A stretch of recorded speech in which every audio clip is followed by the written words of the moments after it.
Bonjour les amis.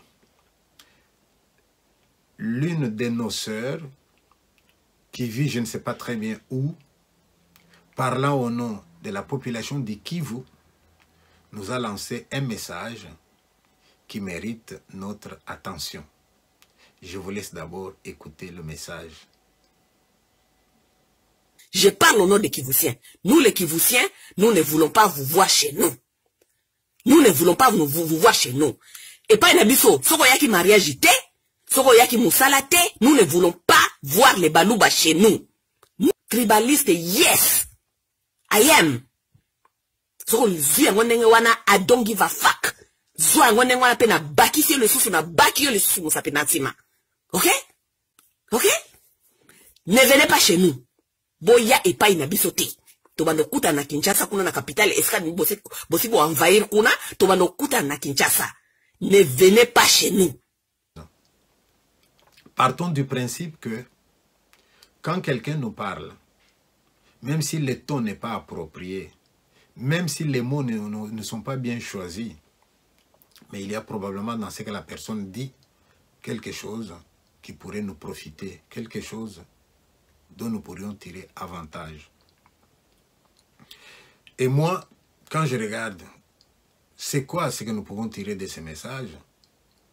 Ce que nous pouvons tirer de ces messages, c'est que nous devrions faire un effort dans notre pays pour que toutes les provinces soient des provinces attrayantes.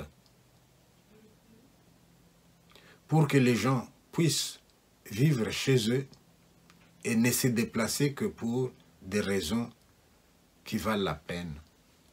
Et parmi ces raisons, dans le message que nous venons d'entendre, Madame nous en cite deux.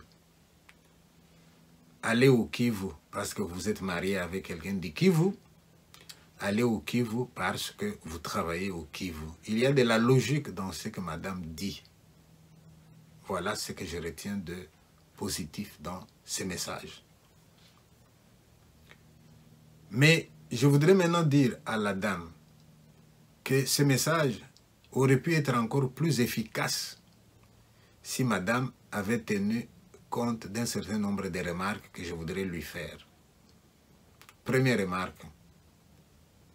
Pourquoi est-ce que ce message est accompagné d'un graphisme où l'on voit la tête du président en train de s'occuper d'un animal?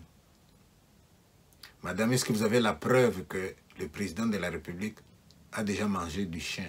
Est-ce que vous en avez la preuve? Moi, je n'ai pas la preuve, madame. Alors, je voudrais vous dire, madame, que il ne suffit pas d'être Kassaïen pour être mangeur du chien. Non, tous les Kassaïens ne mangent pas du chien. Aussi bien ceux qui ont grandi là-bas que ceux qui sont nés ailleurs. Ici, vous partez d'un préjugé comme ça, d'un cliché, et vous collez aux gens un cliché. Mais même si vous aviez raison de nous coller ces clichés, parce que moi, je fais partie aussi de ces gens-là, et je ne mange pas du chien, madame, est-ce que ça rend votre message efficace? Je ne pense pas. Madame, j'ai envie de vous dire aussi une autre remarque. Vous êtes intelligente, on le sent bien dans votre message. Mais madame, malgré votre intelligence, pendant que vous crachez comme ça sur les balouba, vous ne voyez vraiment pas dans votre parage là au Kivu, ou proche du Kivu, quelqu'un qui est en train de se frotter les mains, qui n'attend que cette occasion, qui n'attend que cette dissension. Dans notre société traditionnelle, lorsqu'un homme et une femme se disputaient le soir, un sage s'approchait et leur disait « Hé, baissez le ton. Sinon un sorcier va entendre. Il va profiter de la dissension pour vous nuire. » Je pense que ces conseils-là, madame, vous les méritez aussi. Madame, je voudrais vous inviter maintenant à voir un peu les choses avec hauteur. Imaginons que le Kivu soit une province qui attire les gens. Vous pensez que le Kivu attire parce que les habitants du Kivu sont des habitants extraordinaires, c'est des as, ils sont meilleurs que tout le monde au Congo? Non, madame. Vu avec hauteur, laissez-moi vous dire que le Kivu, c'était une province avec un climat plus ou moins tempéré. Et ce climat-là a toujours plu aux Européens. Et beaucoup d'entre eux, quand ils veulent investir à travers la coopération, à travers les ONG, eh bien, il y en a beaucoup qui iraient plus au Kivu qu'au Kasaï. Laissez-moi vous dire aussi, madame, que le Kasaï, c'était une région où il était interdit d'aller investir, jadis. On vient de changer les règlements. Mais même si on change la loi, on ne va pas rattraper ce retard en une décennie. Non. Mais c'était une province où il était interdit. C'était une zone minière. On n'avait pas le droit d'investir là-bas. C'est pour ça qu'Mbujimai, c'est un grand village. Ce n'est pas une ville comme vous en avez hérité de la colonisation. Madame, quand on voit les choses avec hauteur, on est parfois étonné de voir, par exemple, que lorsque la Banque mondiale, l'Union européenne, l'argent même de nos minerais est dispatché à travers la République de nouveau, donc notre part, minime soit-elle, quand elle est dispatchée au niveau de notre pays, eh bien, toutes les provinces ne reçoivent pas la même chose, vous savez.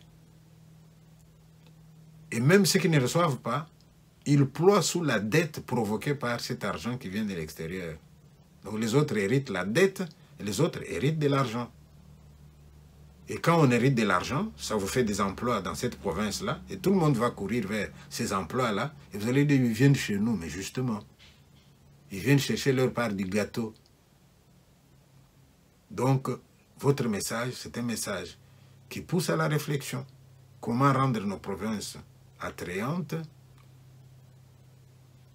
mais en même temps, vous avez fait de votre message un message improductif parce qu'il transparaît la haine, il transparaît le tribalisme que vous revendiquez d'ailleurs. Et là, je ne sais pas à quoi ça nous avance. Conclusion, madame. Vous comme moi, vous prenez votre téléphone et vous regardez les réseaux sociaux, vous voyez ce qui est écrit. Vous avez des messages de paix, vous avez des messages de haine, vous avez des messages d'amour, vous avez des messages de toutes sortes. Mais moi, j'aimerais vous inviter, madame, à faire partie de ceux qui lancent des messages de paix, à ceux qui cherchent, à ceux qui lancent des messages de concorde, à ceux qui lancent des messages pour construire de manière positive. À ce moment-là, madame, nous allons avancer. Sinon, les choses peuvent se retourner contre nous. La dissension n'a jamais fait le bonheur d'un groupe. La dissension a toujours provoqué la perte, n'est-ce pas, madame? Donc, vous avez déjà vu des lions qui vont à la chasse, hein, n'est-ce pas? Ils ont une technique, ils encerclent, ils isolent et ils attrapent les faibles. C'est ce qui va se passer. À un moment, il y a eu un courant chez les gens du Kasaï qui se disent, mais on est haïs de partout. Et si on faisait notre pays à nous tout seuls, on aura l'avantage d'être au milieu, d'être enclavé peut-être, mais de ne pas nous disputer nos frontières avec les autres pays. Mais à ce moment-là, les autres qui seraient à la périphérie, est-ce qu'ils seraient plus forts si les autres se détachent d'eux ou bien ils sont plus forts quand les autres sont avec eux? Voilà la question, madame. J'espère ne vous avoir pas froissé. Quand je regarde votre visage, votre manière de parler, je vous trouve sympathique. Puisse votre langage aller dans le même sens. Je vous remercie, madame. Ya chanana batondi ebele bele bape sabino mbongo bo banda nani élevage ya bambua bo sala abattoir ya bambua kuna na Kasai. Nous sommes curieux de voir cette loi, la fameuse loi qui a interdit de construire au Kasai. Faut nous la sortir. Faut nous sortir cette loi-là, même si aujourd'hui elle a été modifiée ou quoi, il y a des traces de l'ancienne loi. Sortez-la nous. On veut la voir. Faut pas mettre l'huile sur le feu pour rien, monsieur Pichibanda. Calimero. Quand même. Mais pourquoi ce type est comme ça? Pichibanda. Est-ce qu'il y a plus tribaliste que lui? Lui peut parler de tribalisme. Après tous les mensonges qu'il a créés, qu'il a racontés en tant qu'historien, il a circulé la terre entière en vilipendant les Katangais. Il peut parler de tribalisme, lui. Il a trôné à la Kasai Day. Kasai Day. Où ils ont été pondre la théorie de le Kasai était une province où on ne pouvait pas construire parce que c'était une province minière. Est-ce qu'il n'y a plus province minière que le Katanga? Hein? Le Katanga est une province minière, mais on y construit. Ah! Pichibanda, le Calimero. Toujours pleurnicher, pleurnicher. Eh ben, nous les Kasaïens, on attaque les Kasaïens et on fait les Kasaïens. Mais ma sœur, tu sais très bien où elle vit, il ne faut pas mentir. On ne sait pas elle vit où, tu sais très bien où elle vit. Elle demande juste aux gens, restez chez vous. Ou si vous venez, comportez-vous correctement. C'est tout ce qu'on demande. Hein? Au lieu de pleurer, lance un message à tes frères de sang. Lance-leur un message en disant, frères, rentrons construire chez nous parce que la loi qui interdisait de construire chez nous n'existe plus. Allons construire chez nous aussi. Vous pouvez aller chez les gens, mais respectez les coutumes, les us et coutumes des gens. Hein? Mais je comprends, les gens n'ont pas envie d'aller chez vous, alors vous commencez à créer des mythes. Oh, on interdisait de construire au Kasai. Qui a envie d'aller habiter dans un endroit où l'originaire lui-même fouille? Qui va aller habiter là-bas? Il ne faut pas créer des mythes. Il ne faut pas nous créer des mythes.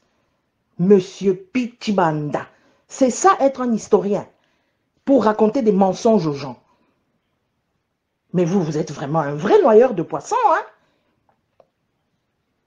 Ma sœur parle d'autre chose.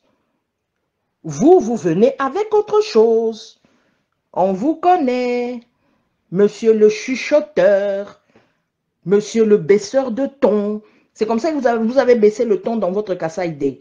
On ne sait pas ce qui s'est passé là-bas, parce que je crois que ça n'a intéressé personne. Personne. Ça n'a intéressé personne. Mais vous, quand ce sont les autres, vous êtes vite là, avec des gros yeux pour aller regarder, pour savoir ce qui se passe chez les gens. Mais quand vous faites vos histoires, on s'en fout. Hein? Nous, on ne regarde même pas. Donc, arrêtez vos histoires de tribalisme, parce que vous êtes un grand tribaliste. Vous, monsieur Pichibanda Calimero.